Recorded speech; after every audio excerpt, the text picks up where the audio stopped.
জয় যিশু। আদি পুস্তক 1 অধ্যায় 1 থেকে 31 পদ। আদি পুস্তক 1 অধ্যায় 1 থেকে 31 পদ। ঈশ্বর সর্বদা নিকটবর্তী, প্রথম আত্মিক সত্য। আদি পুস্তক 1 অধ্যায় 1 থেকে 2 পদ। ঈশ্বর সর্বদা নিকটবর্তী, প্রথম আত্মিক সত্য। আদি পুস্তক 1 অধ্যায় 1 থেকে 2 পদ। আদি থেকে ঈশ্বর সর্বদা বিদ্যমান ছিলেন। এক মহান ঈশ্বর তিনি ছিলেন এবং সর্বদা থাকেন। আমাদের ইনি সেই ঈশ্বর, চতুর্দিকে যা কিছু আমরা দেখতে পাই সকলের সৃষ্টিকর্তা ঈশ্বর।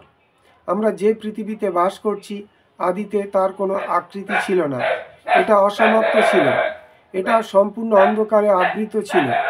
যাই হোক, এমনকি যখন সব কিছু অন্ধকার ছিল, বাইবেল বলছে যে ঈশ্বর তখনও বর্তমান ছিলেন। এই পৃথিবীতে কোনো কোনো সময় আমরা অত্যন্ত একাকিত্ব অনুভব করি। কোনো কোনো সময় আমরা অনুভব করি যে আমাদের চারিদিকে আত্মিক অন্ধকার ঘিরে রেখেছে। বাইবেল আমাদের বলে যে এই পৃথিবীর সৃষ্টির আদি থেকেই ঈশ্বর বিদ্যমান ছিলেন। বাইবেল আমাদের বলে যে এই পৃথিবীর সৃষ্টির আদি থেকেই ঈশ্বর বিদ্যমান ছিলেন। ঠিক একইভাবে ঈশ্বর আজও বর্তমান। যখন মনে হয় সব কিছু অন্ধকার ও কঠিন, মনে রাখুন যে ঈশ্বর সৃষ্টির আদিতে ছিলেন। আজও তিনি আপনার খুব কাছেই আছেন। তিনি সব কিছু শোনেন এবং সব কিছু জানেন। আপনি একা নন।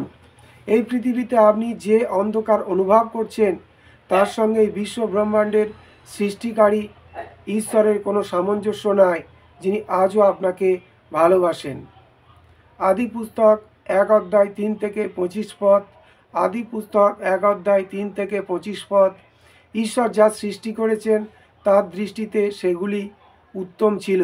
দ্বিতীয় আত্মিক সত্য।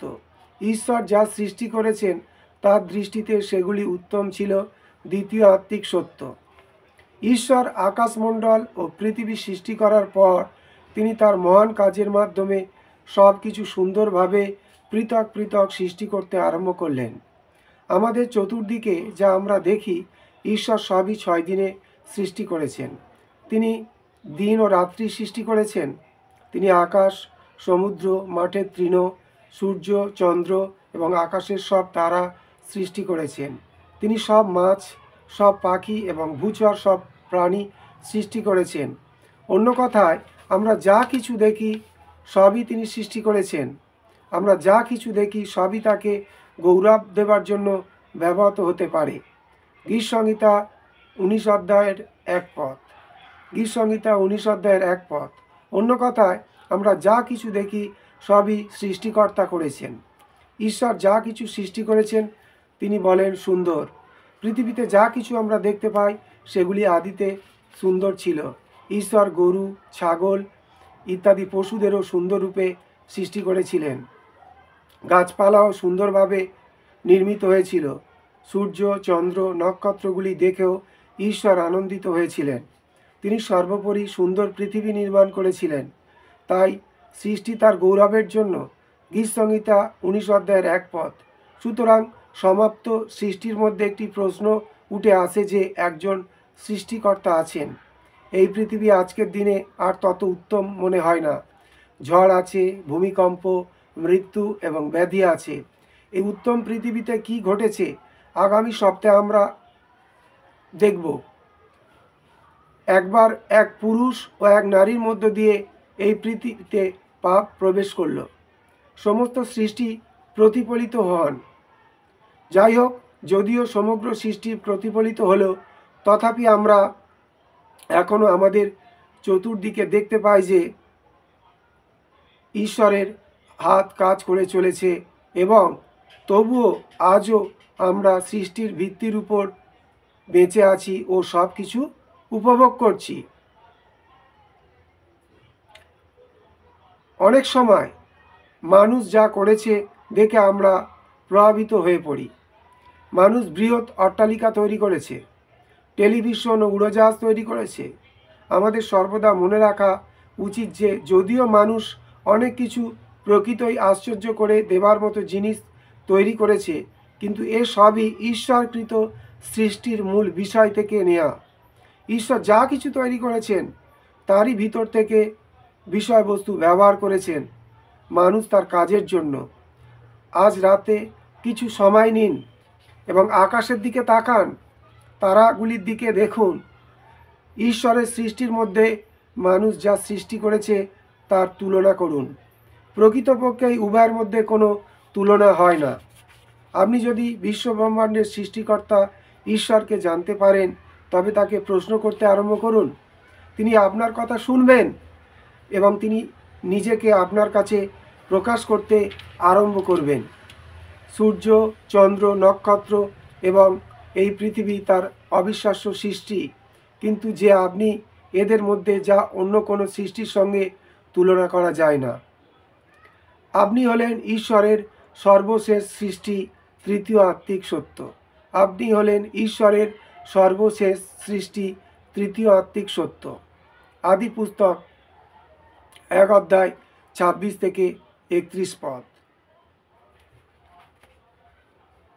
ঈশ্বরের শেষ সৃষ্টি হল পুরুষ ও নারী। আমরা ঈশ্বরের মহান সৃষ্টি। কেন আমরা তার মহান সৃষ্টি? কারণ আমরা তার প্রতিমূর্তিতেই সৃষ্টি হয়েছি। ঈশ্বর সিদ্ধান্ত নিলেন যে মানুষকে তারই মতো করে সৃষ্টি করবেন। আমরা ঈশ্বর নই এবং কখনো ঈশ্বর হতে পারবো না। যাই হোক, তিনি আমাদের চিন্তা করার, অনুভব করার, মনোনীত করার ক্ষমতা দিলেন, যেমন তার মধ্যেও আছে। ঈশ্বর সব কিছু সৃষ্টি করেছেন, এমনকি আমাদেরও সৃষ্টি করেছেন। তার সৃষ্টির প্রথম উদ্দেশ্য হলো যেন ঈশ্বরের গৌরব হয়। সৃষ্টির উদ্দেশ্য হলো ঈশ্বরকে গৌরবান্বিত করা।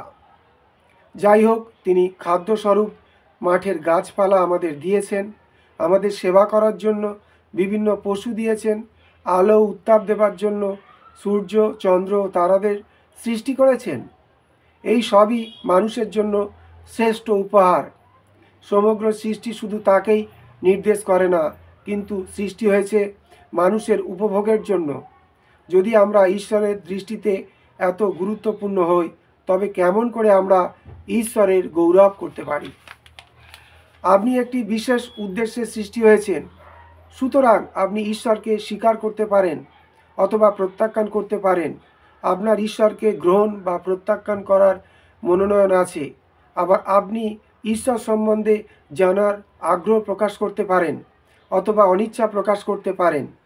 বাইবেল বলে যে আপনি ভয়াবহ রূপে ও আশ্চর্য রূপে নির্মিত হয়েছেন।